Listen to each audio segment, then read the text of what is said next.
love, that was romance, and that was attachment bond. But we didn't know that. This topic is seeming interesting to you? Very.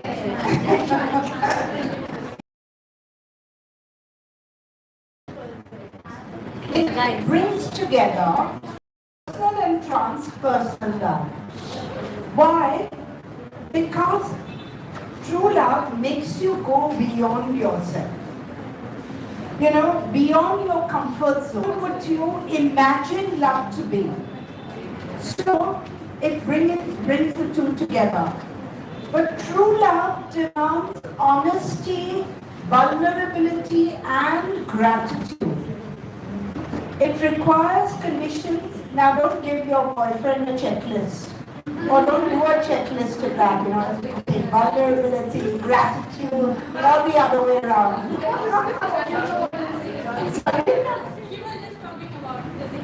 Who was talking about the psyche? Okay, so now she's going to prepare a questionnaire which all of you can do. Okay, you like me very much. Let me check you out. Okay.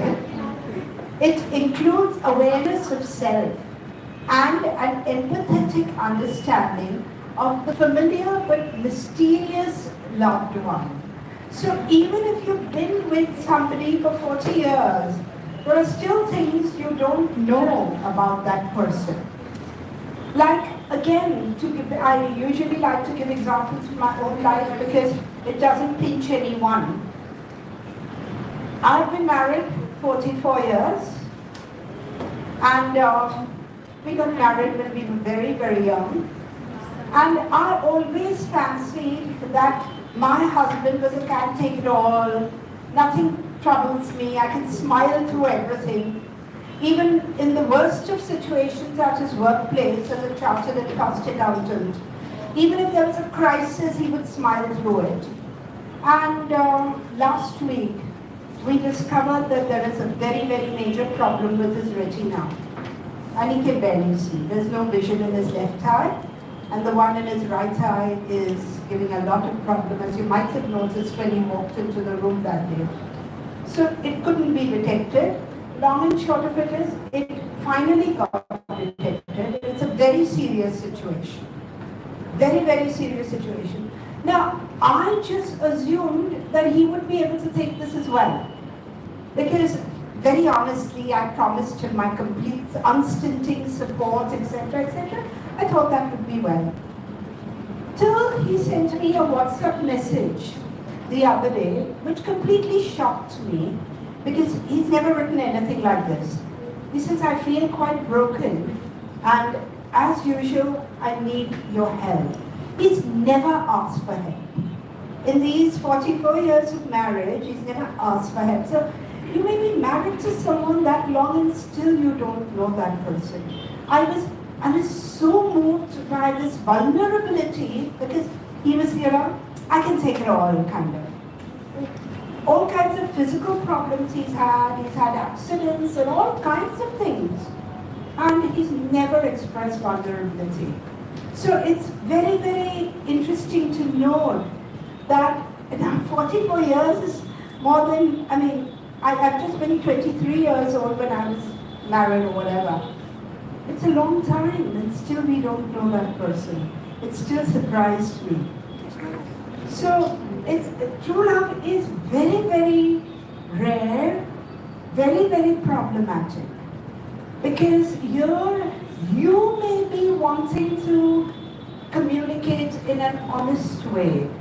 You may be ready to voice your vulnerability, your gratitude, and the other person may not be ready for that.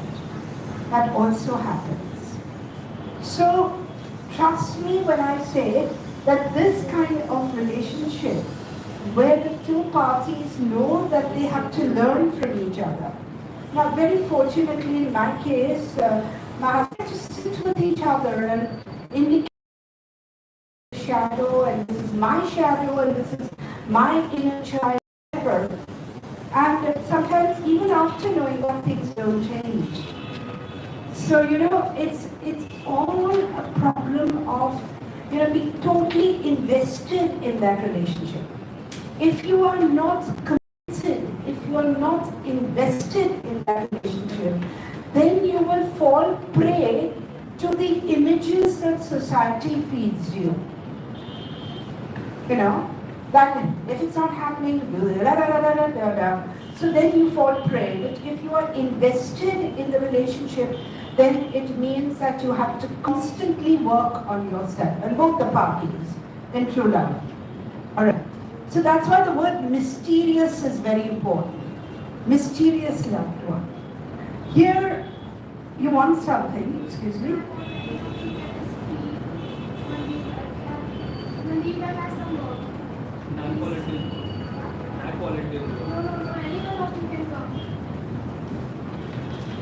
What's this? Yeah, sure.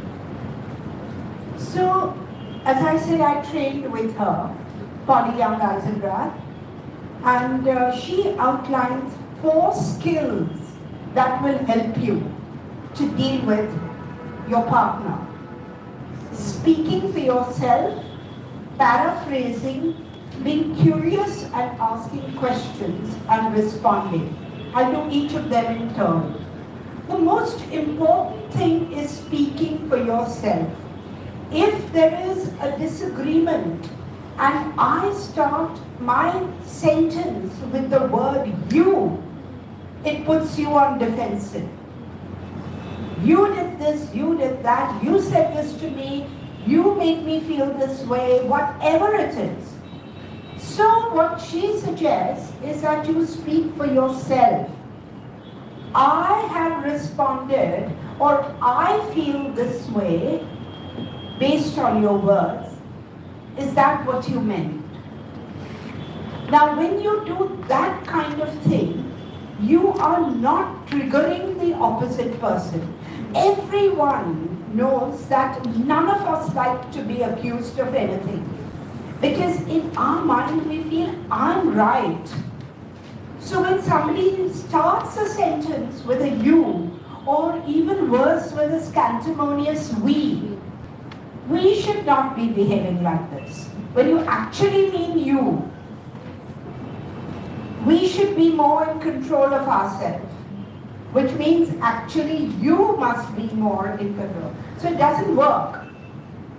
You have to be very honest and talk about the impact of that person's behavior or words on you.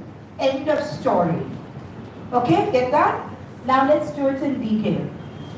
Speaking for yourself.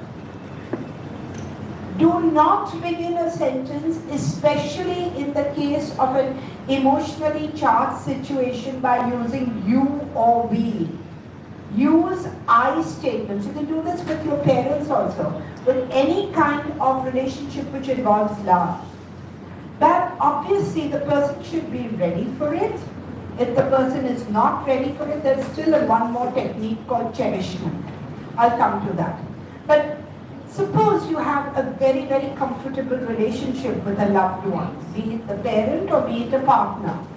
Then use I statements expressing your thoughts and feelings. Let the statements be authentic and not with hidden accusations embedded in them. So don't be a hypocrite, don't try to be clever, don't try to be cynical, be honest. Got this? Is there any difficulty with this? No. Let's take a real life situation. Let's take a real life situation where the behavior of a person has hurt you. Give me a situation like that. Any situation. It doesn't have to be yours. Just think it up. Any situation where you feel hurt, where you feel misunderstood. Argument with your parents. Sorry? An argument with your parents. Yeah, but give me a statement, I'm saying. Give me a statement. The freedom. You give me the words again. I am feeling tempted to take advantage of the freedom you give me. I appreciate that. Could you elaborate on it and tell me why you feel the way you do? It's a very rational approach. It's easier to say, what rubbish, why are you saying that to me? I don't accept that. Where does it go? It takes you to a dead end in your relationships. So, speaking for yourself in any emotionally charged situation is really important.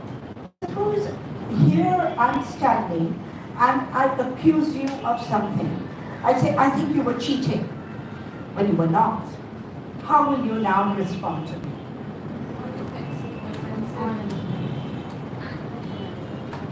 Sorry? You don't become defensive. You will, but what will you say to me? Suppose I say that Zareen, you were cheating. And I saw you. Is your name Zareen? No. Your name is Zareen. So what's your name? Amra. Okay, you were cheating. And I saw you cheating. Now how are you going to respond rather than react? No, I wasn't. No, I wasn't means I get triggered again. Then what are you trying to say? That I actually saw you with my eyes. So are you trying to deny that? What would you say instead? Supposing that it's not true, huh? Supposing that my statement is not true, what would you say? Exactly, you would describe what you're doing in that situation, which seemed to be as if you were peering into your neighbor's paper. Exactly, but don't say you misunderstood. Because if you say you and you point fingers at me, I'm going to get triggered. Have you got this? Yes. It's a very simple concept, but not simple at that moment. Why? Because you are also emotionally charged.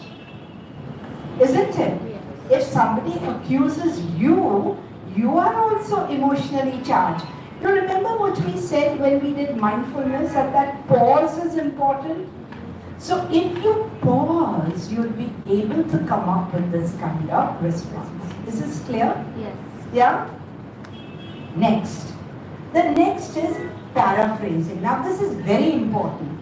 Very often we hear what we want to hear, or if sometimes we have a very negative self-image, then we feel that people are all out to accuse us at all times.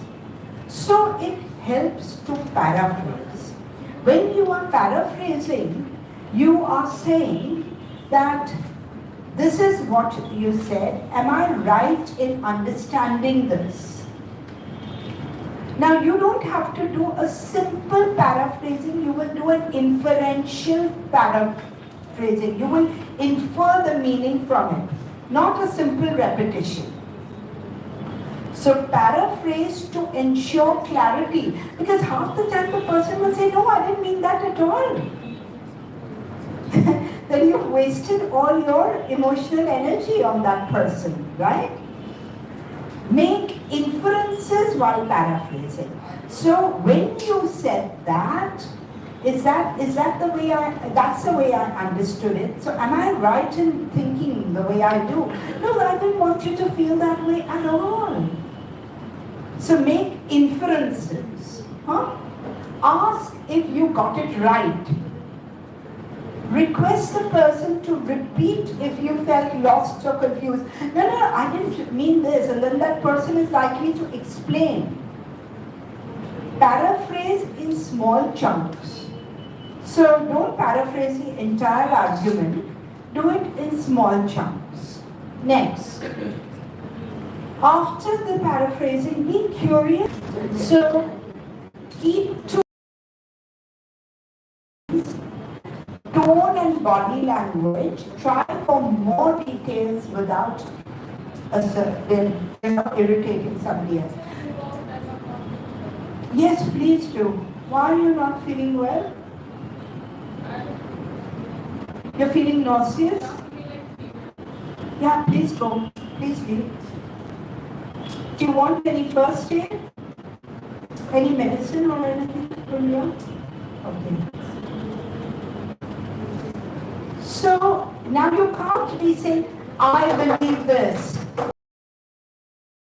That is a very threatening gesture. So your gestures and your body language, that's a big difference. Your body language and your gestures need also to be non-threatening. And what happens usually to your tone when you get angry? Rigid. It becomes harsh, but it also becomes very loud. That's the way people get angry, because that's the way you've been used to seeing anger represented. Right? But if you are able with mindfulness to step back, your tone and your responses, then you can go to the fourth skill, which is responding. Now what happens usually in an argument, that we suddenly become very poor listeners. Even if we are basically good listeners, then we are only thinking of what our next response is going to be. So we are not living in the present moment. And then we miss out on conversation. So go back and forth with the earlier stages till either a solution or an empathetic understanding is arrived at. Every disagreement does not have to end with a solution. It can even be, okay, I understand you, but I still think my way of doing is right. That's okay. But at least you haven't got into a temper and shouted each other down and felt miserable for several hours after that. This is one way of dealing with your partner, any love partner. Any problem? Any question at all? Alright, let's continue. But, and this is a big but, if the other is ill. Now, in Polly Young Eisendrath's case, her husband suffered from Alzheimer's. So you can't possibly expect real dialogue from a person who's got Alzheimer's. Is ill, or just immature, or just narcissistic, or emotionally flat-footed, resentful of being honest. Persona is very strong in that person. The mask is very strong in that person. Then what do you do? Do you opt out of that relationship? Do you walk out on your parents? Do you walk out on your beloved? There is another technique which is called cherishment. So I'll explain cherishment. Two-way street, but love on a one-way street. You will go through all the steps of real dialogue, but completely understanding that this is a very high form of love. It is spiritual love. Now it's very diverse with someone who is honest, authentic, and to rationalize like you. But this is tougher. Love on a one-way street is tougher. So whatever my parents say, I will reason with them. They will not respond the way I expect them to respond. That's okay. I will just continue loving them unconditionally. Tough one. But this really hastens your spiritual growth.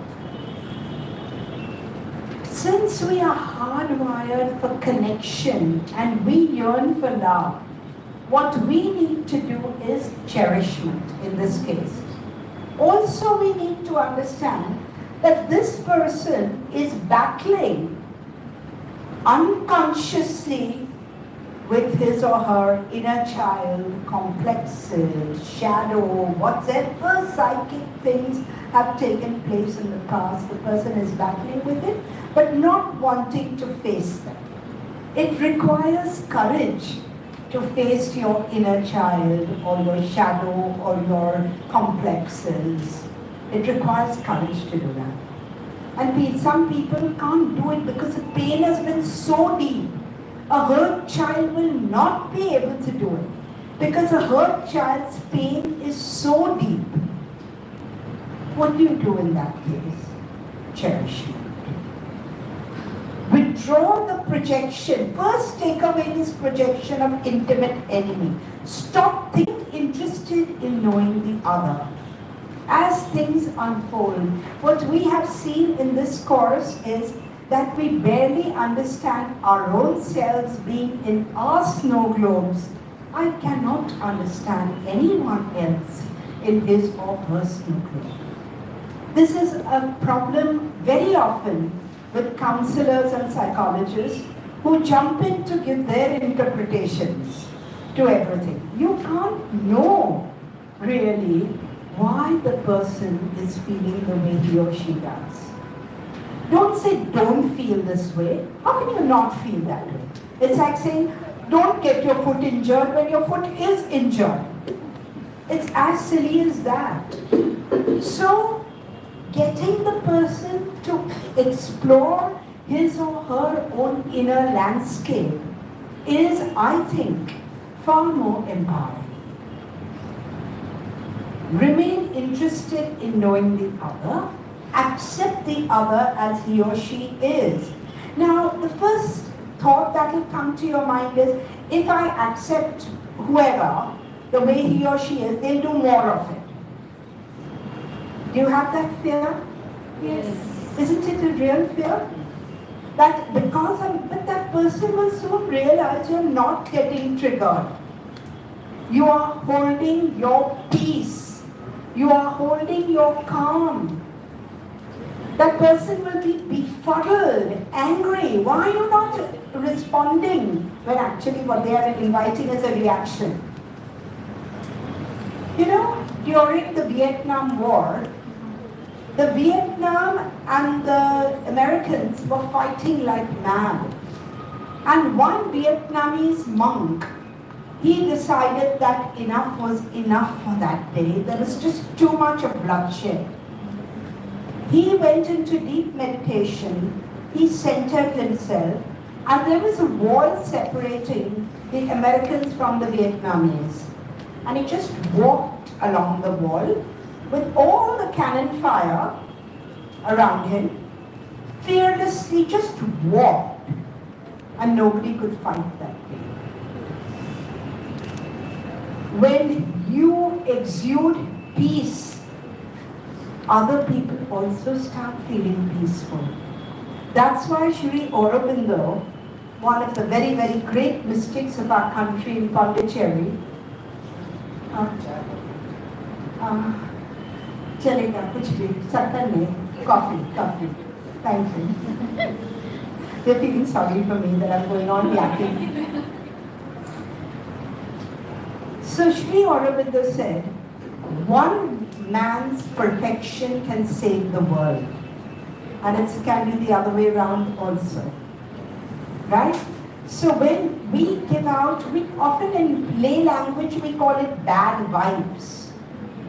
But the bad vibes are mainly because of our messed up emotional state. So if we are more or less sorted, never mind what that person thinks. Even if that person thinks, see, now she's become quiet.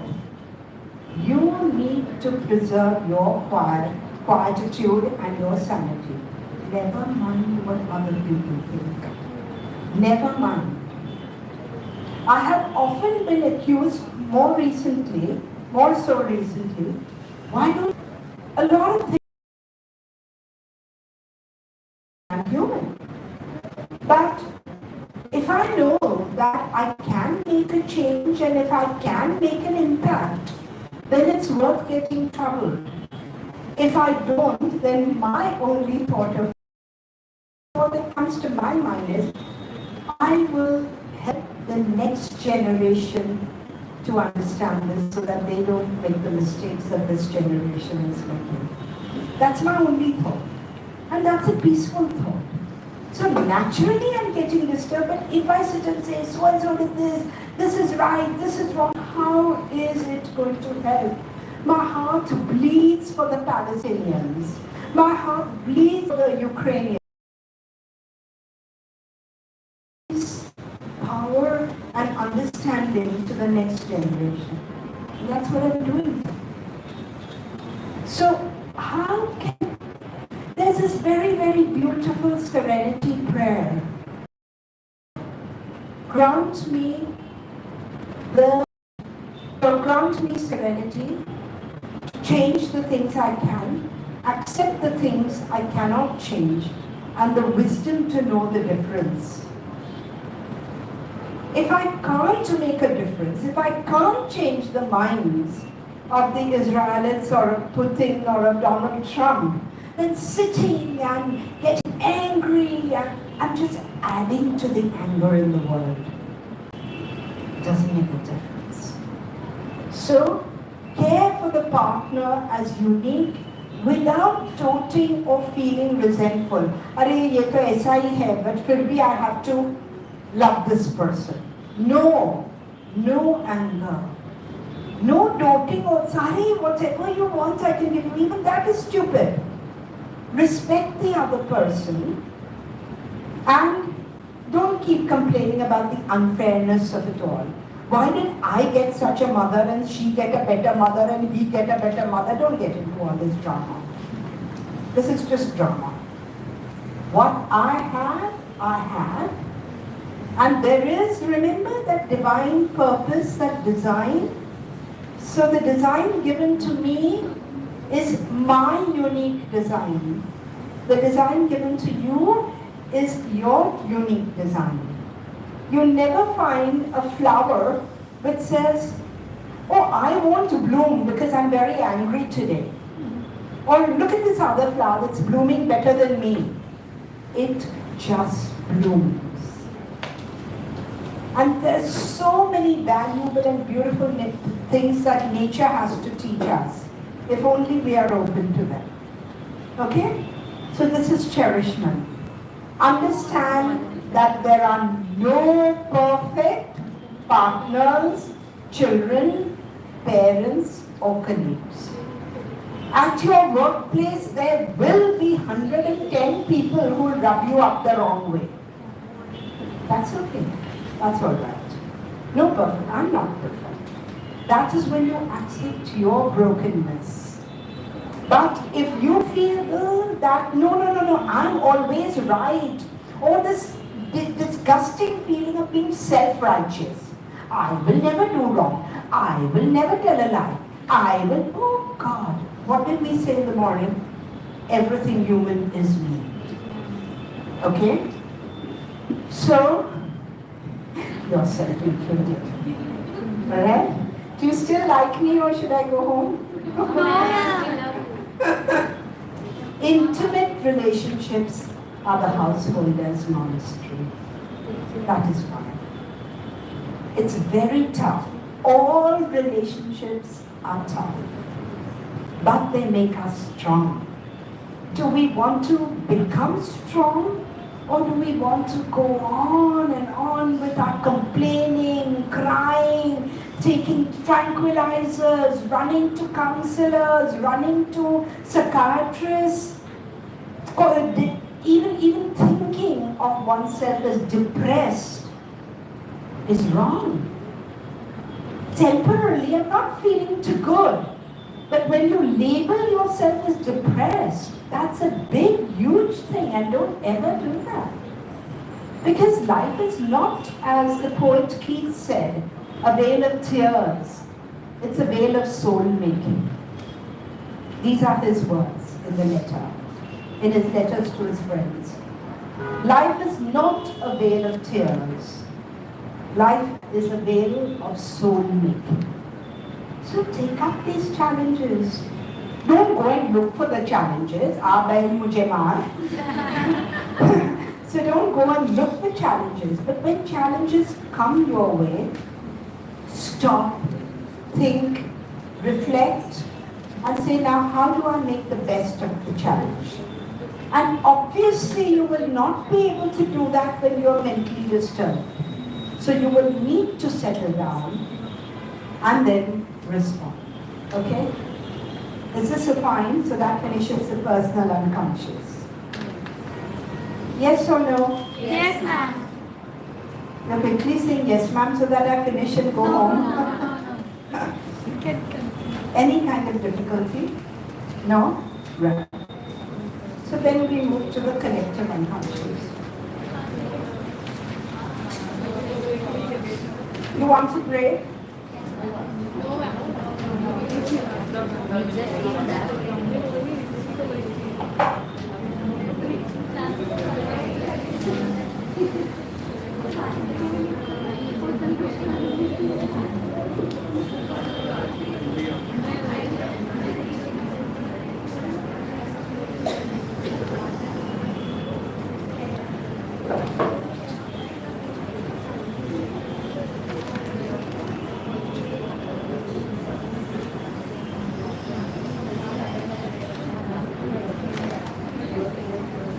I will be immensely proud when I see you teaching this course.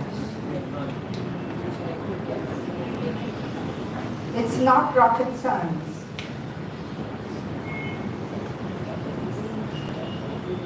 It's not coding.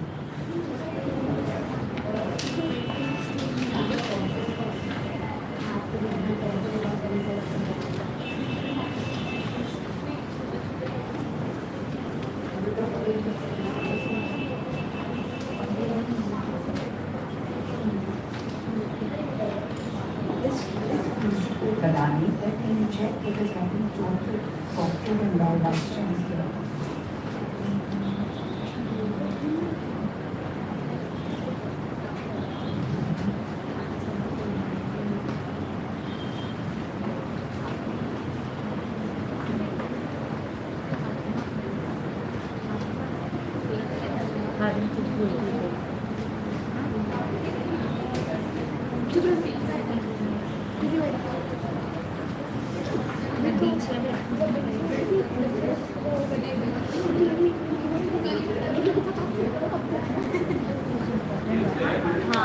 तो हमारे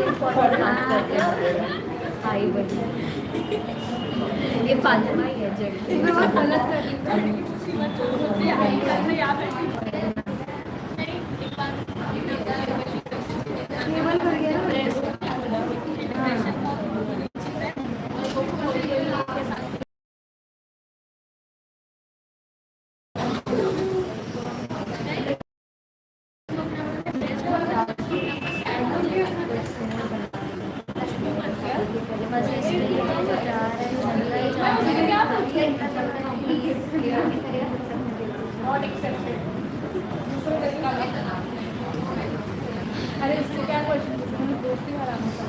At the end of it, please take your journals back. Yes, ma'am.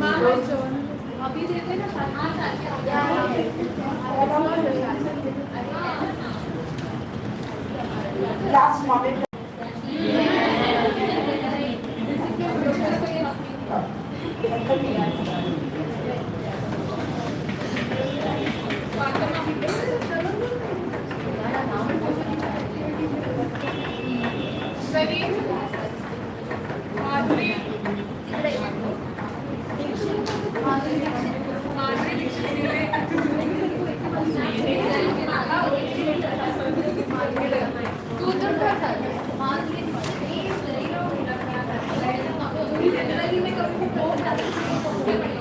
वो live चालू है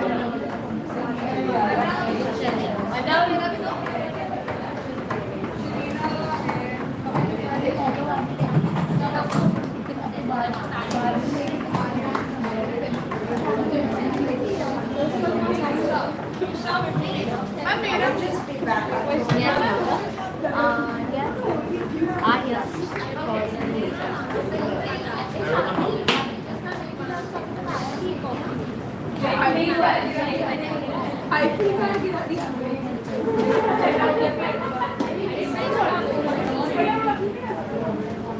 और बड़े photo नहीं खा सकते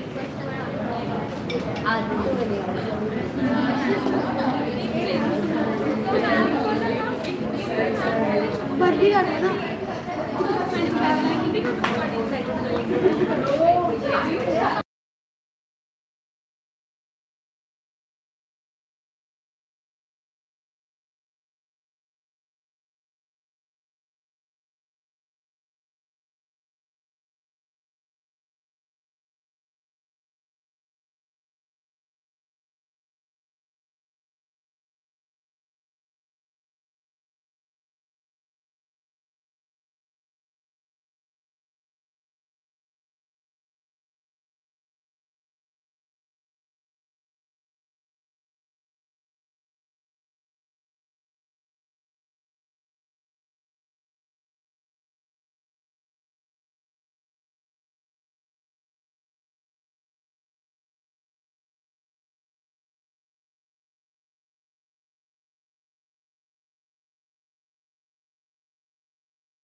Nice. A disclaimer. Why? At the end of it, I don't want all of you to turn into amateur psychologists and start labeling people. Okay? Got that? Yes, ma'am. Alright. How many of you have done the gods and goddess test? Which Siddhant passed on to you. Ma'am, we had a few doubts with me. But everyone has not done it. Ma'am, we have a few doubts. I have a few. So if you've not done it, I'm sorry your responses will not be authentic. Because today I'm dealing with it and you're going to keep that in mind when answering the questions. So it will not be authentic. Those of you who've done the test, as I had told Siddhant, to please request you to do this test before this particular session will get authentic results. Okay? Let's start. Opening the door to our collective unconscious. So now we've gone through the persona, to the complexes, shadow, inner child, anima, animus. And now we are dipping into a fascinating area of ourselves. Now we are more or less safe for the collective unconscious. Now all the archetypes that we've done could come from the personal unconscious, but they could also come from the deeper collective unconscious. Because this, as you see, is a very major part of our psyche. Okay? So let's look at this in greater detail. Is there any problem there? Manual, please give her. There is a manual, right? Extra manual. He'll give it to you at the end of it. Okay? Now, what are archetypes? Let's look at that. The artisan, the warrior, the king, the sage, these are the more common archetypes. But let's define an archetype. Archetypes are psychic blueprints. There is nothing final about them. They are to the mind what instincts are to the body. We've said this often enough. Is this understood? Yes, ma'am. Archetypes put us on automatic until we bring them to the level of awareness, like everything else in your psyche. If it remains unconscious, it holds a power over you and you cannot understand how to deal with it. But once these archetypes are understood, then you are able to manage them. Alright? Expressions of archetypes are found in myths, legends, fairy tales, folk tales, dreams, fantasy literature, and the arts. So basically, if you go by old neuroscience, they are right brain functions. Okay? The expressions, I mean. Yeah. The most powerful archetype is the archetype of God. Now you can think of God as an old man, white in color, big beard, sitting in the sky, punishing you or not punishing you. He could look different, he could dress different, but you think of somebody as separate, remember? Yes. We said earlier. But that is the ultimate projection of your positive shadow. This is how divine even you can be. So, the archetype of God is the most powerful archetype in us according to you. And if we don't accept this archetype, again as I said during one of my earlier lectures, we project it to someone in the outer world and we deify. What is the meaning of deify? D-E-I-V, D means God. We make a God out of that human being. So, the archetype of God could get projected onto anyone. It could get projected onto a superhero, because a hero is another expression of a positive archetype. Yes. Right? we all need heroes. We can't do without heroes. If we don't have heroes, we manufacture them. Why do kids get so delighted with superheroes? All of us feel that we need a kind of heroic role model, a projection of our positive shadow. The archetype of a mother. Now, this again, remember what we said earlier. Now, years back, the archetype of a mother would be someone who stays for everyone, full stop. The archetype of a mother is very, very different. I think very, very few mothers conform to this archetype. So an archetype is an empty cup. The images we fill into it are different. Also, it depends on a culture, on the culture you're living in. Now, in our culture, even now, it's believed, or so I believe, that it's not great to be very loud-mouthed. You know? It's not great to be really loud-mouthed. I may be wrong, but that's my belief. A loud-mouthed person is looked upon as, somebody who's probably a nuisance at times. But in the American culture, being loud-mouthed and constantly asserting your will, God knows where that comes from. If only you knew that half the time or 90% of the time you're wrong.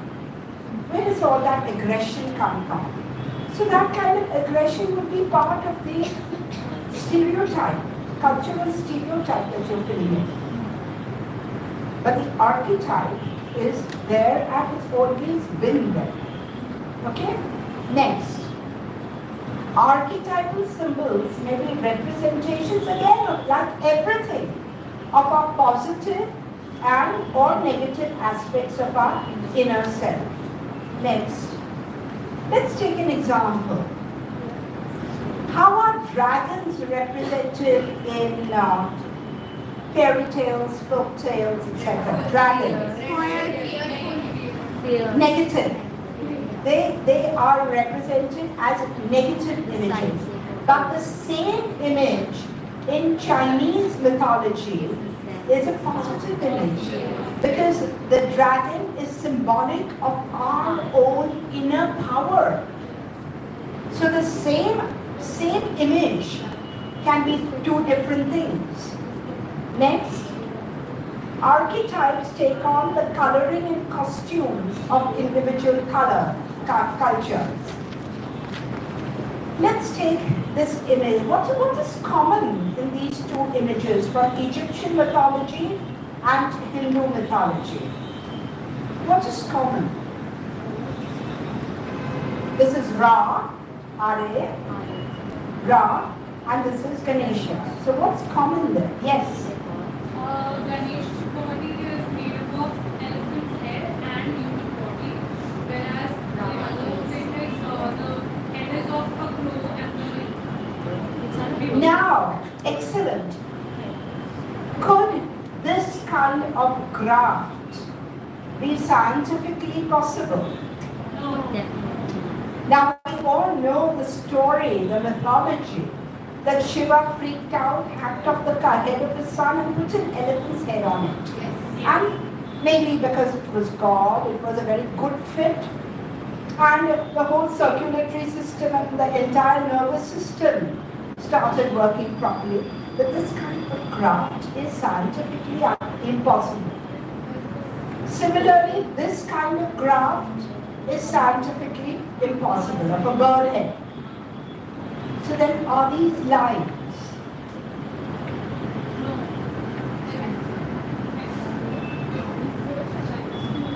They're scientifically not possible, so then are these lines? They are expressive of a deeper kind of truth. They have to be read like poetry and not like prose.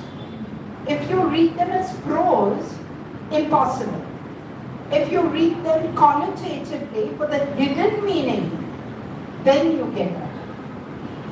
So, what could the meaning of this deity be? We are so familiar with Ganesha in Mumbai. So, an elephant god with a nice huge tummy eating all those modaks. Ganesha is a god of wisdom. And when you are wise, you understand that nature and man are seamlessly one. You don't see a graft. You don't see a graft.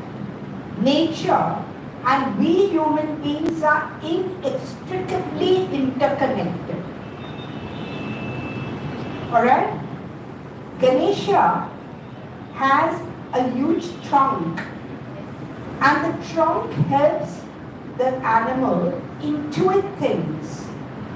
The eyes are very small, works with intuition. Ganesha has very big ears, because wisdom comes when you listen rather than go on yakking. And Ganesha has that huge pot belly. Why? Because he did not go to the modern version of a torture chamber called the gym. No, because there is a store of wisdom in us. Wisdom comes from within us. Knowledge comes from outside us. Therefore, Saraswati has to hold a book. But knowledge is not all there is. Wisdom is far more divine. Therefore, Ganesha writes. Right? Ganesha is, what's his Vahan? Musha, yeah. The rat or the mouse, whatever. Now, this is a despicable rodent. So why is he sitting on the despicable rodent? Couldn't he find a swan or some other great creature to sit on? No. Because to the person who's truly wise, the mouse is as sacred as the elephant. The largest land animal, which constitutes the upper part of his image, and the mouse are equally sacred because they are all part of the divine. So, then during the days of Ganesh Puja, we take a lamp and we circumambulate it around the deity to say, let wisdom be the center of my life. Okay? We take the modaks, we take 5 fruits. Why do we take the fruits? When we take the modaks, we are saying, I'm offering the sweetest part of myself to you. When you take the fruits, you are saying, thank God for making 5 fruits and more. Thank you for the variety. When you light the incense, you're saying, I'm giving the most fragrant part of myself to you. And then you take Ganesha and you immerse Ganesha in water, because water is symbolic of the unconscious mind. The element of the unconscious mind is water. So you immerse Ganesha in water. As we said, wisdom comes from within us. So till Puja Varsi Lavkariya, till then you go on inspiring me from within. My Marathi may have caused a little bit of tittering, but that's all right. Do you get that? So if you understand this icon symbolically, it connects to you. Then at the end of the puja, or in all religions, at the end of the prayers, the god doesn't eat, you eat. Why?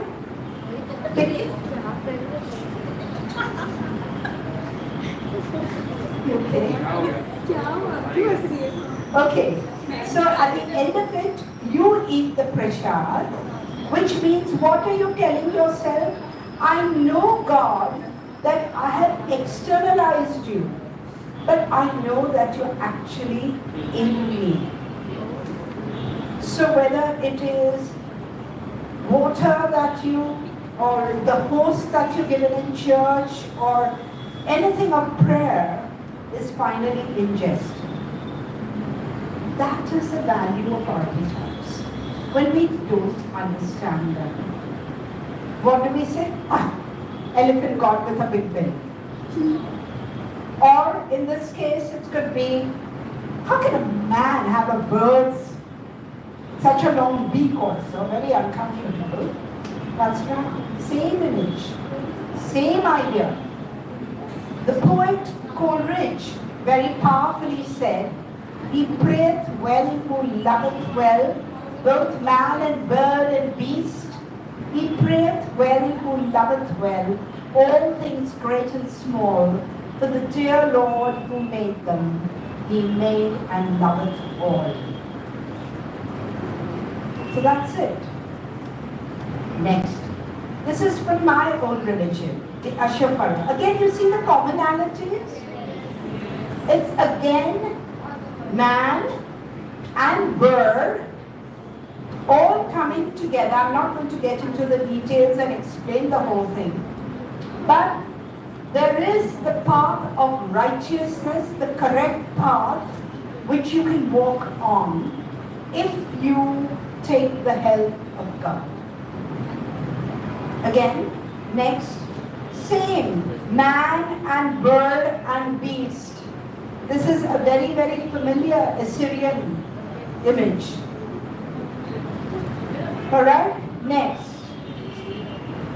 This makes us understand that archetypally, heaven and hell, where could they be? Within us. I've told you the story, I'm only reminding you of the Zen master, the samurai warrior, and how the samurai warrior asked, what is heaven and what is hell? And the master said, you won't understand it. And then he got angry and he took out his sword from its sheath and he said, that's hell. When he understood it, he put it back. He said, that's hell. So heaven and hell are not physical places as much as psychological places within us. When you help someone, when someone thanks you with a smile, the feeling you have is the feeling of contentment and happiness, which is heaven. And when you get mad at people and call them names and get messed up emotionally, that's hell. So, archetypes are non-rational, not irrational brain functions. These forces, if suppressed by hyper-rationalism, fight back. And this is a major, major threat. The only threat that I perceive from AI. I'm very, very open to AI, learning from it. It has a lot of things. But there is something which is very hyper-rational about it. And we human beings are an amazing combination of the non-rational, not irrational, non-rational and the rational. Okay? Since archetypes have their bright and dark side, the way to control the negative side is to activate the positive side. You can't do away with the negative side. If by nature you are a fearful person, you can't say that by working on myself I'm going to banish fear. No, some bit of your basic nature will remain there. But you will be able to accentuate courage and cope with it. Okay? Now comes the fun part of it. Is this clear now, archetypes? Yes.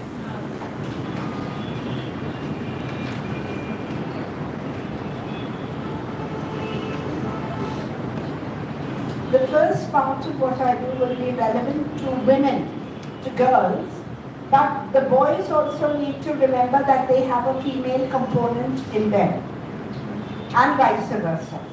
So now, let's understand our uniqueness and oneness by rethinking our personality types. You will never find this in any book because this is not the conventional personality type. This is Jungian personality types. Let's look at that. I mentioned earlier that I've had the extreme good fortune of working with this Jungian psychologist, Dr. G. Chinoda, and this is an amazing book, which all of you should give each other as presents. Goddesses in Every Woman by Dr. Jean Shinoda Bullen. I have summarized the whole thing in my book, Amplified Living, because I have her permission to use it and to put in my own thinking and go beyond it. So she checks what I write and approves of it. So, according to Bullen, every single woman in the world now is or future, in the future, has these archetypes within herself. These are archetypes. She has chosen to understand these archetypes using the stories of Greek gods and goddesses. So, if you ask me that does this one goddess correspond to Lakshmi or to Saraswati, I'll say a no, because this is not religion, this is psychology. The certain configuration of personality traits which an Artemis has will not be the exact configuration that any of the other goddesses in any other culture have. So she has studied these Greek goddesses and she says the pattern, only the pattern is what all of us have without doubt, within ourselves. Okay? 3 goddesses, again I have to use the word goddesses, but it's not religion, she's a psychologist. 3 goddesses are always active in us. One is a primary goddess, so one pattern is very dominant in us, and other patterns are not so dominant. But why are we doing this? Because nothing is fixed. You can pick and choose from the others. Alright? So now let's start. She's divided the goddesses into 3 groups. Virgin goddesses, vulnerable goddesses, and alchemical goddess. The virgin goddesses are not necessarily sexually virgin, but they are the kind of women who are so complete in themselves they don't need men. Our culture may force it on, but these are women who are so complete within themselves that they probably don't need men. These are the virgin goddesses. Now look for these goddesses within you and stop looking for them in your neighbors. Okay?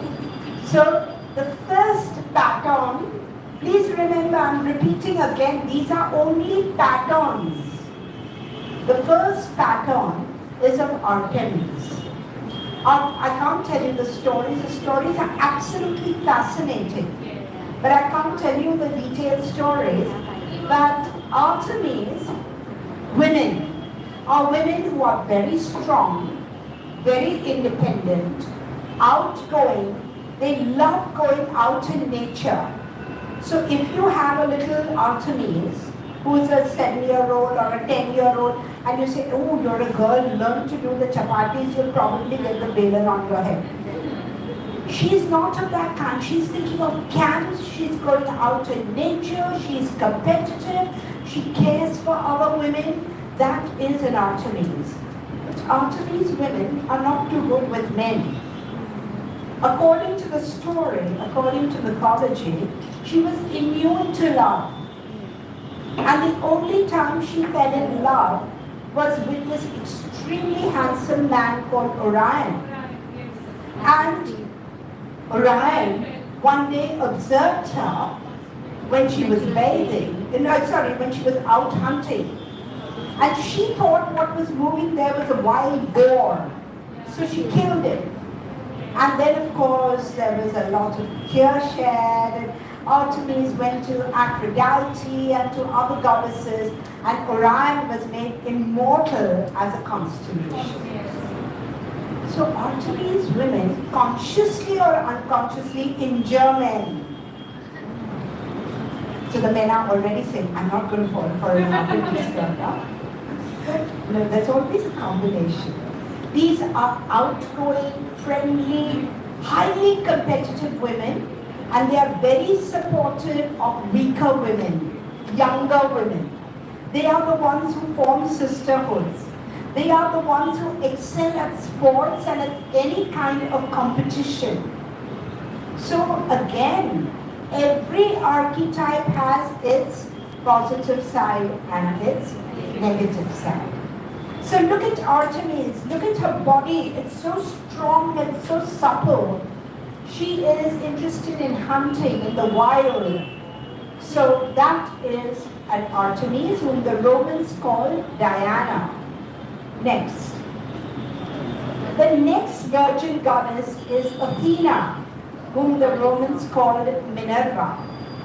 Athena was made the protectress of the city of Athens, right? She was a daughter of Zeus, not Zeus, Zeus, God Supreme. And unlike Artemis, she is interested in power. Power is very attractive to an Athena woman. According to mythology, when Zeus heard that the child would become more powerful than him, he became nervous. He took the fetus from Nete and he stitched it into his thigh. And Athena was born from her father's head. So is she likely to be logocentric or erotic?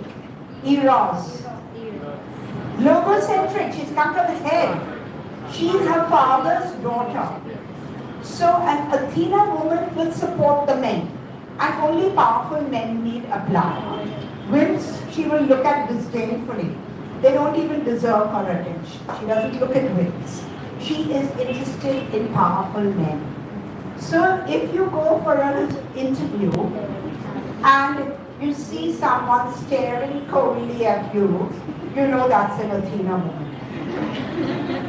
Because the flip side of Athena is Medusa. And Medusa turned people into stone, right?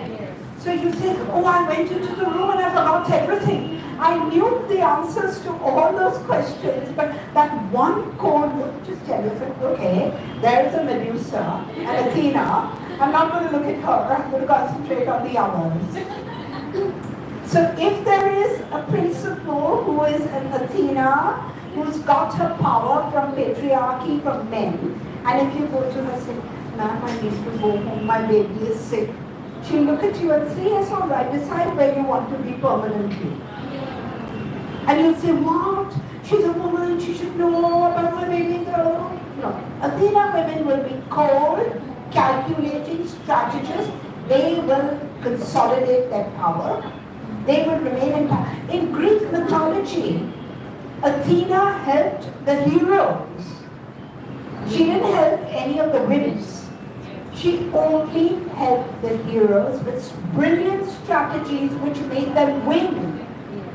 So if you have an Athena woman on your side, you know that she is going to be able to organize things beautifully, strategize things beautifully, but she's also going to be very good at craft. You know the word crafty? That's a negative word, crafty. But that's an Athena. She's good at craft as well. You know, anything which requires order, she's good at. So that's an Athena woman. The third is Hestia, whom the Romans called Vesta. She is very different from Artemis, because while Artemis runs out into the wild, she loves being at home. She is the kind of person who's totally comfortable when she's alone, when she's at home. The Japanese tea ceremony was made for Hestias, not for people who take their cup and shove it in the microwave. A Hestia would never do that. She doesn't have her eye on the clock. She is completely internal. So people mistake a Hestia woman as being antisocial. She's a snob, she won't come out with us, she won't do this, but that's not what Hestia wants to do if you're a Hestia woman. Got this? 3 virgin goddesses. Which are they? Artemis, Athena, Hestia. And how different are they? Now, if you take them on this whole paradigm of intuitive feeling and all, I've written that in the book. So that is secondary. Now let's get on to the next group. The next group of personality types are the vulnerable goddesses. As the name indicates, these goddesses were shabbily treated by patriarchy. Vulnerable. They are the archetypes that patriarchy upholds and valorizes, because they are the 3 archetypes of wife, mother, and daughter. We've seen enough of Hindi films of Mary Mom, haven't we? Very, very interesting. Wife, mother, daughter. You see, all of Bollywood, Hollywood, all of it centers on these 3 archetypes. And I don't know of any film where there is a very, very strong girl who loves nature and is only like Jane Goodall or someone, just in real life, of course, actually just committed to all of that and doesn't even think of a man. That would be interesting masala. Right. So we come to the vulnerable goddesses. The first of the vulnerable goddesses is Hera, whom the Romans called Juno. Hera had the fortune or misfortune of being married to Zeus. She was the legitimate wife of God Supreme. But there is a problem there, because Zeus had this amazing tendency to litter his chromosomes all over the place. So, okay. So, mortal women, goddesses, nymphs, anyone was fine for it. Hera would get jealous and mad, not at him, at the women who lured her poor husband. Interesting, very interesting. It's almost as if she's saying he has no IQ of his own. But that's another story. So here she gets mad at the woman and not at the husband. Why? Hera women get their power from their men, and they love power. They enjoy power. So they play the wife to the hilt. In real life, look at Jaya Bachchan. Right? There can be Rekha, Pekha, this one, Padukon, Chadukon, anybody. But she remains the legitimate wife. She remains the legitimate wife. Bill Clinton, how many of us remember what Monica Lewinsky is doing today? Nobody even remembers her name. But Hillary Clinton got her power from Bill Clinton. So she remained faithful to him. Do what you like, I won't give you a divorce. You will come back home. Then whatever happens in the bedroom is a different story. You might be getting jutas there. But in public, I am the legitimate one. Nobody else. That's the hero. Okay, she plays the wife archetype to the hilt because she loves power. Next, Demeter. Demeter is a mother archetype. Again, when we are bringing up children, we are particularly encouraging a girl child to be a mother and to be a wife with her dolls and with her tea sets and with the kitchen set. I don't know why we don't give it to men, because they also need to eat, poor men. But we don't do that. So Demeter is a mother archetype. According to mythology, one day Persephone, her daughter, whom she was completely crazy over, was a 14-year-old girl, and she went out to pluck corn. And her uncle Hades came from under the earth and abducted her and took her away. It's a very long story. But then she didn't know where the daughter was when she returned. And she got to know gradually that it was Hades who took the girl away, uncle, and with the father's approval.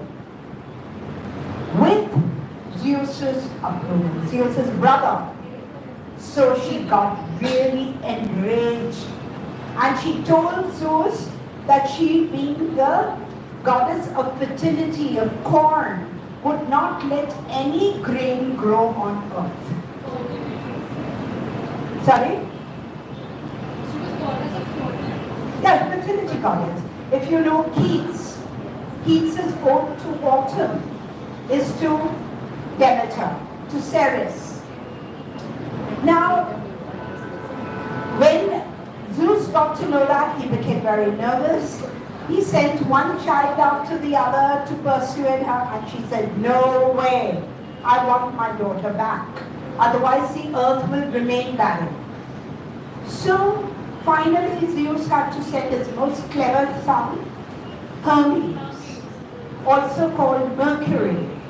And Mercury went and tried to pataw her. She said, "No, sorry boss, I want my daughter back." So then Hermes went to Hades and said, "Boss, return the girl." At the time of leaving, Hades gave her 6 pomegranate seeds to eat. As soon as she returned to earth, the first question that her mother asked is, "Have you eaten anything in the underworld?" And the minute she said yes, only when leaving, Demeter knew she would have to share her daughter with her now husband, Hades. So according to mythology, the 6 months that Persephone comes to the earth, Demeter is thrilled and gives us spring and summer. And when she goes back to the earth, to her husband, it's autumn and winter. In Greek times, therefore, comedies were performed to celebrate her return, and tragedies were performed only in winter to bemoan her return to the husband. So this is a very strong mother archetype. And trust me, I know what this archetype is, because it's also my dominant archetype. But there is a negative side to it as well. And the mother could become a smotherer. "Baby, don't do this, don't do that, you'll get hurt. Do as I tell you, you will always succeed if I tell you." This is a Demeter mother. So when bringing up my son, I was consciously telling myself, "Oh no, this is the shadow of Demeter, I shouldn't be cramping his freedom." But I could do this because I was conscious of it. Otherwise, I would do it unconsciously and say, "It's my love for you. How can you rebuff my love for you?" But that's not love. That's overdoing it. And that's what Demeter mothers usually do. "Don't do this, don't do that. I love you, I care for you, therefore I don't want to see you hurt." Demeter. Next, you already know the story of Persephone. It's a beautiful painting where Demeter is receiving the daughter with open arms. So what is a Persephone woman like? A Persephone woman will bend over backwards for peace. She wants to keep her mother happy. She wants to keep her husband happy. And like Gertrude and Ophelia in Shakespeare's Hamlet, very often Persephone women go into depression and go mad because they can't juggle all these different people around them and keep everyone happy. Pleaser. Got it? She is the incorrigible pleaser. But according to mythology, a Persephone may mature and become the queen of the underworld, in which case, through inner work, because going deep down is metaphorical of inner work, and Persephone knows it all. Through inner work, through meditation, other things, a Persephone woman could be helping and leading others into this beautiful inner landscape. Okay? So that's a Persephone. The last is the most interesting. She's Aphrodite. Aphrodite, also called Venus, is the goddess of creativity and sexuality. Now, patriarchy has a very problematic relationship with her. A woman is allowed to be an Aphrodite till she gets married. But then she can't go off with other men the way Aphrodite does. Aphrodite was married to Hephaestus, the poor club-footed god, and she used to run off with Ares and with all kinds of other men. And poor Hephaestus was always hurt and was called the cuckold as a result of it. But she's also the goddess of creativity. Now, having gone through these goddesses, each of you from the goddess test will realize that you have one dominant goddess and others who are also there probably in your psyche. I don't think there would be anyone where there would be complete zero of a certain goddess. Now, I'll teach you how to do the rating because everyone has not done it. It's a bit of an issue today. So what happens is now, you need to change gears. The way you change gears, you can change your goddess patterns in different situations. Give you my own example. I'm absolutely crazy about nature. And I'm also very helpful when it comes to younger women. So it's very strong artistry. I'm the perfect strategist, whether it is planning my lectures or writing my books or doing my articles or planning my home. I am a strategist and beyond doubt an Athena. Very strong in me. I love meditation and inner work. So Hestia, at different times, very committed to my marriage. Hera, as I said, Demeter, most definitely. Persephone also, because I would do anything for peace. But I keep telling myself I don't have to be in with it, only to maintain that peace. And I write poetry, I sing and dance, do all kinds of creative things, so that makes me an Aphrodite. Now, what happens? The problem is when you get stuck with one goddess. If you just have one goddess very pronounced in your psyche, you also have the negative part equally pronounced. So if you know that out of the three groups of goddesses, you have a virgin goddess who's very powerful. Like in my case, both Athena and all three are very powerful. But suppose, let's say Athena is very powerful. I should consciously cultivate one vulnerable goddess and an alchemical goddess. So you know, this gives you the entire freedom to pick and choose and construct your identity, which will keep changing. At a certain moment in time, Aphrodite may be dominant, but then Aphrodite may take the back seat and some other goddess may become dominant. For instance, it's quite likely that at this stage in life, Hira may not be dominant in you because you've not known marriage.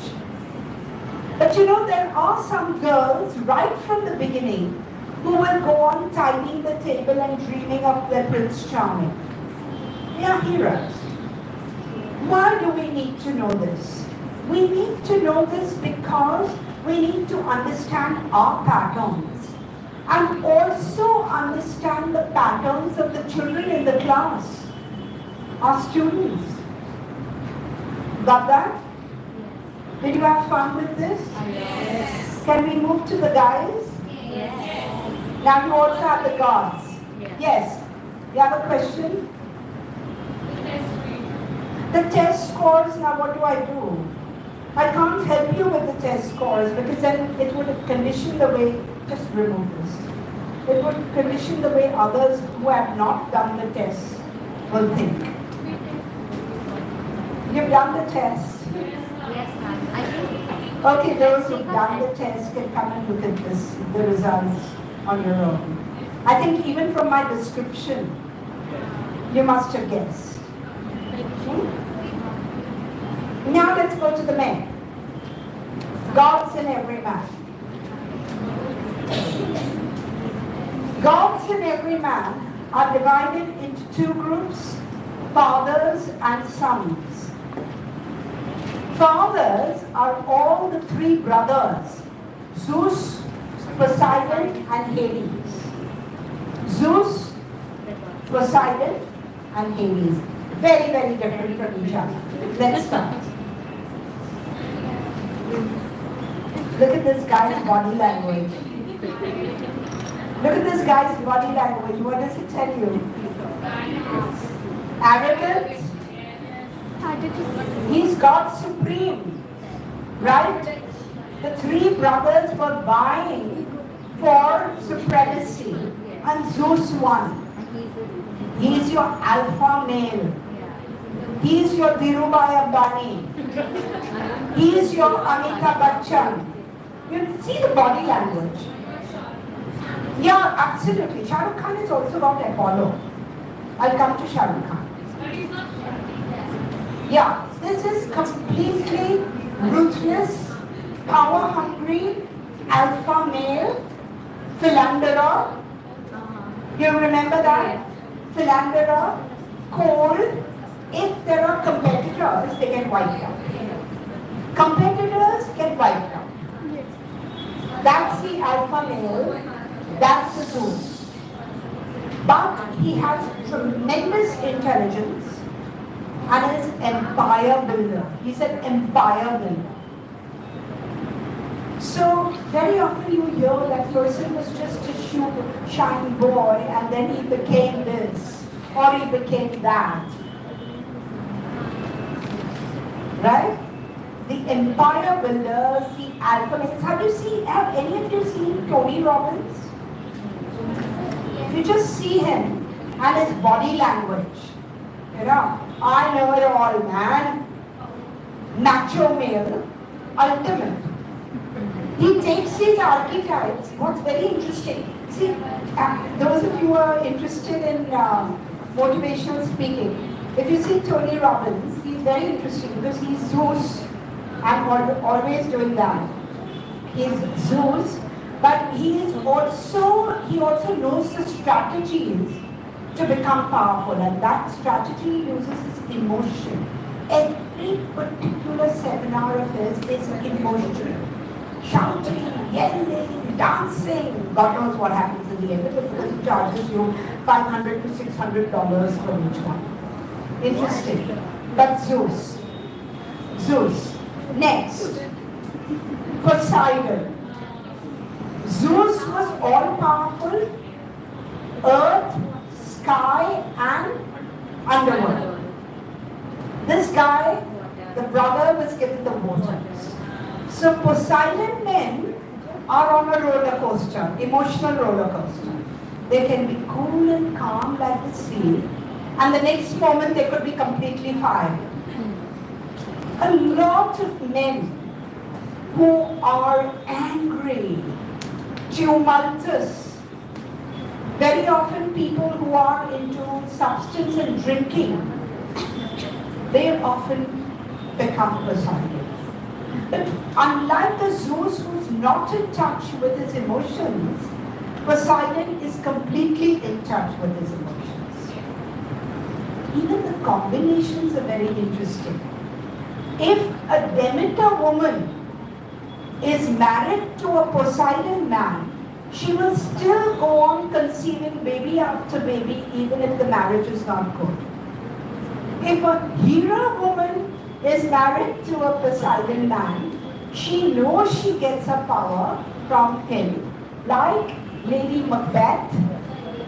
Lady Macbeth is the archetypal Hera woman married to a Poseidon.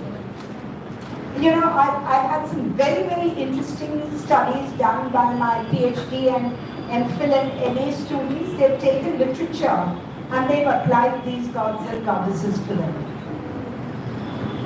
So that's Poseidon, very connected, perfectly at home with emotions, but very tumultuous and power hungry.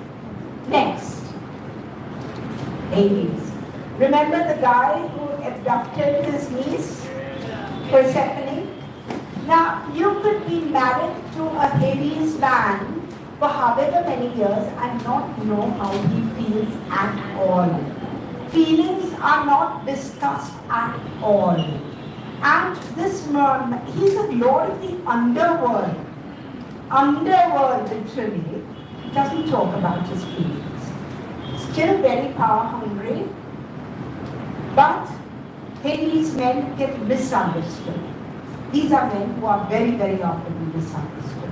Hades. Now we come to the next group called the sons. The sons, the first of the sun is Apollo, also called Phoebus. And here you can see that he's a very handsome god.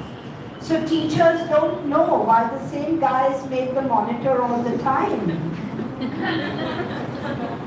Apollo men love power. They try to imitate a Zeus, but they can't be Zeus. Because Apollo is the father of the 9 muses of the arts. He plays on his lute or the lyre. Right? He can be crafty, he can be strategist, he can lie, but he will never have the power that a Zeus man has. So, if you looked at something, not that I look at it, but even if you look at something like Kaun Banega Crorepati, Shah Rukh Khan's Kaun Banega Crorepati was very different from Amitabh Bachchan's. And which of the two had the audience preferred? Amitabh Bachchan. Why? Because he's Zeus. As simple as that. You got that? There is a softer side. There is a softer side associated with Shah Rukh Khan, which Amitabh Bachchan doesn't have. Right? So it's sparkling wit. It's this arrogance, it's this complete surety. It's not that I'm trying to impress you. I'm just what I am. Not that he's a handsome man. Between the two of them, appearance-wise, Shah Rukh Khan would be much more handsome. That's why he remains an Apollo. Right? Then you have a very, very interesting archetype of the Hermes. Hermes was the only god, the liminal god, who could travel from sky to earth to underworld. So he was comfortable wherever he went. This is a trickster archetype, your Narad Muni. And in all mythologies you have a trickster. So Hermes men are so good at talking that they could make you buy your 7th encyclopedia. Right? Girls fall for Hermes men. But if the girl has any Athena or any of the virgin goddesses, she could see through. Very interesting. Again, to give you my own personal example, when I gave you the example of my son when he wrote Jehan Barjorji. My son was in school, he was about in the fourth standard, and he didn't like one Hindi teacher. So he told me, "You're doing teacher training in my school, tell the principal to change my teacher." So I said, "No, I never use my influence in that way, I forgot about it." 3 months later, I got a call from the school. "Ma'am, you didn't tell me that you had changed your surname." I said, "What? I've not changed my surname. What's happened?" "So your son is writing Jehan Barjorji." It's my father-in-law's name who had expired before this boy was born. So I said, "What happened?" I went there. The Hindi teacher said, look at all his papers. See, he's written Jehan Barjorji. Later on, and of course he had a bland as an egg custard face. Then when we went to him, I said, "What happened? Why did you write Jehan Barjorji?" So he says, "Mummy, it's because of you. You didn't help me." So I said, "What happened?" She said, "All the students with names from A to M go to that sweet Hindi teacher. Others go to this Ghatiya one." He didn't want to go to the Ghatiya one. So he changed his surname. And I thought to myself, "Oh my God, this is a Hermes." So I said, "Yeah, that was clever, but it was not ethical, so I don't approve of it." He said, what are you going to do?" I said, "Well, you'll have to go back, or we'll talk to your principal about it." But anyway, the principal talked to him alone and shifted his division. And the teacher he went was to that sweet one, and that poor Ghatiya one was left back. That's what Hermes do. They use their mind. When there's a problem, for everything, a Hermes person will use his or her mind.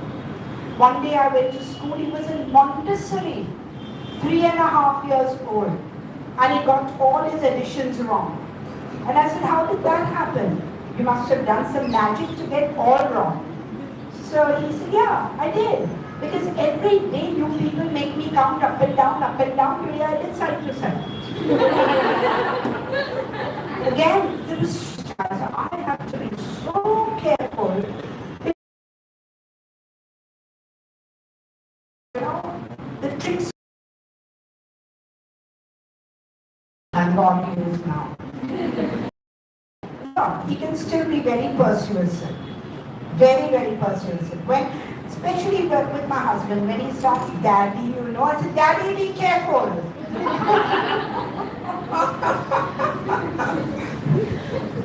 Hermes can be that way. So Hermes is excellent at communication, excellent at persuasion. These people could be PR or HR people. They're not very committed to relationships. If it doesn't work, it's okay. So that's the flip side of a Hermes, and they can be very manipulated. The manipulator, remember? So that's a Hermes archetype. Next, Aries, Mars. Aries men only know one language, the language of the fist.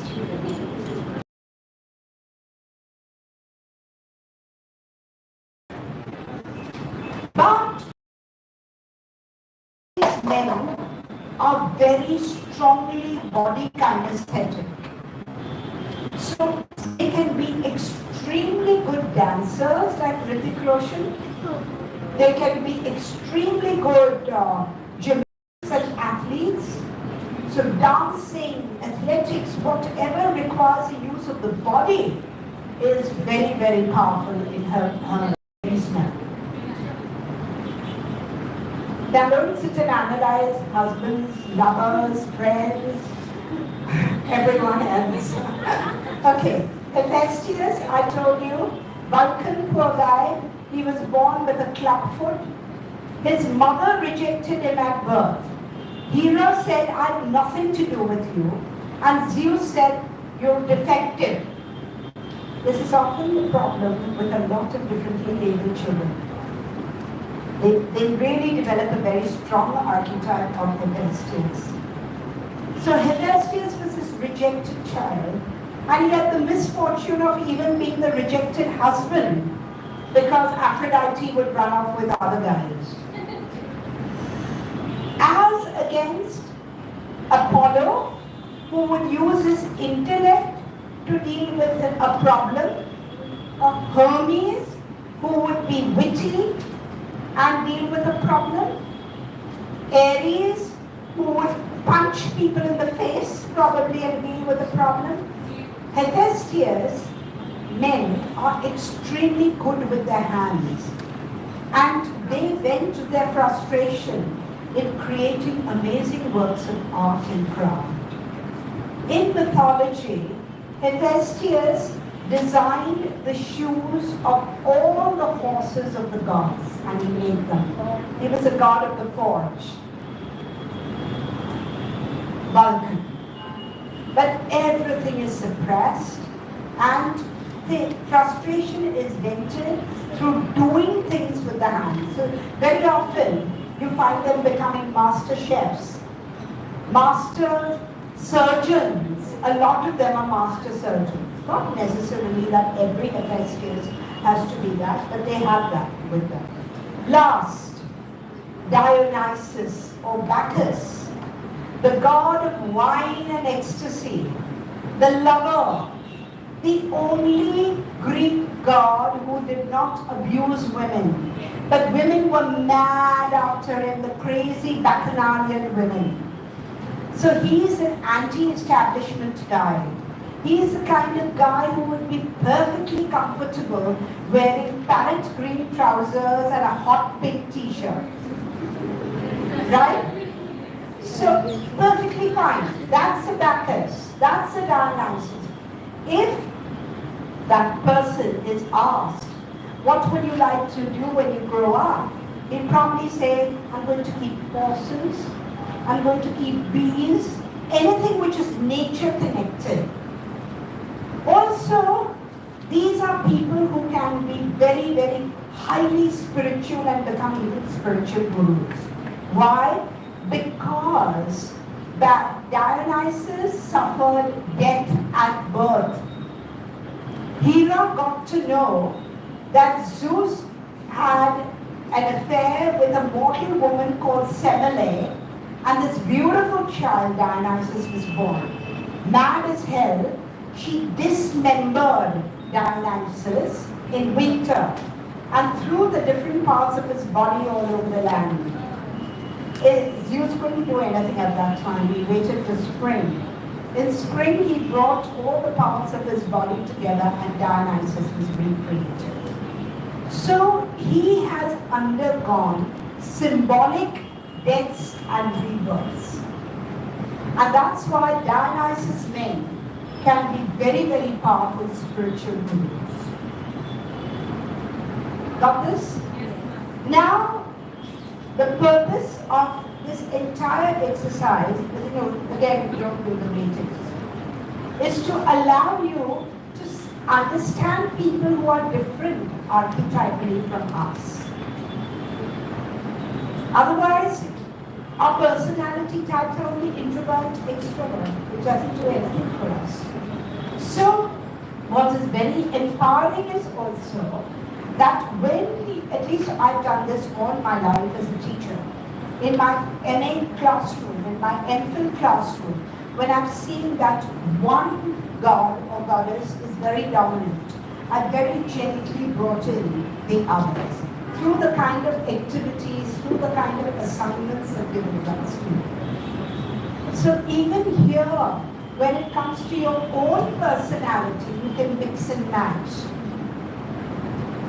And you can create your own personality instead of being a victim of a personality you're very familiar with. You're very familiar with yourself. Got that? So once these unconscious forces are raised from the unconscious to our conscious mind, we can choose to consciously and creatively integrate them by mixing and matching the archetypes to create balance in our lives and reach out to others with understanding and empathy. So this is amazing. This knowledge is amazing because every student in your class forever will always have these archetypes, irrespective of the culture, the age, the changes, whatever AI, whatever comes. Basic human personality remains the same. In my notes, I've given you stories for each of these. For the conscious mind, I have the story of Dauntless Daniel. All the stories are written by me and published, but I put them together here at the end of it. At the end of it, you have Dauntless Daniel. For the conscious mind, you have Caring Cunningham. For the personal unconscious, the shadow. And you have Queen Quetzalcoatl for the archetypes. I wanted to read them very carefully because I could be giving you any story, any of these 4 stories. The Deep Self is my Mamaji, that's the last one we'll do on Tuesday. I could be giving you any of these and asking you to name the archetypes in there. So that would be fun, that would be differential learning. Yes, ma'am. Okay? So I hope you enjoyed it. Yes, ma'am. Thank you, my lady. Thank you so much.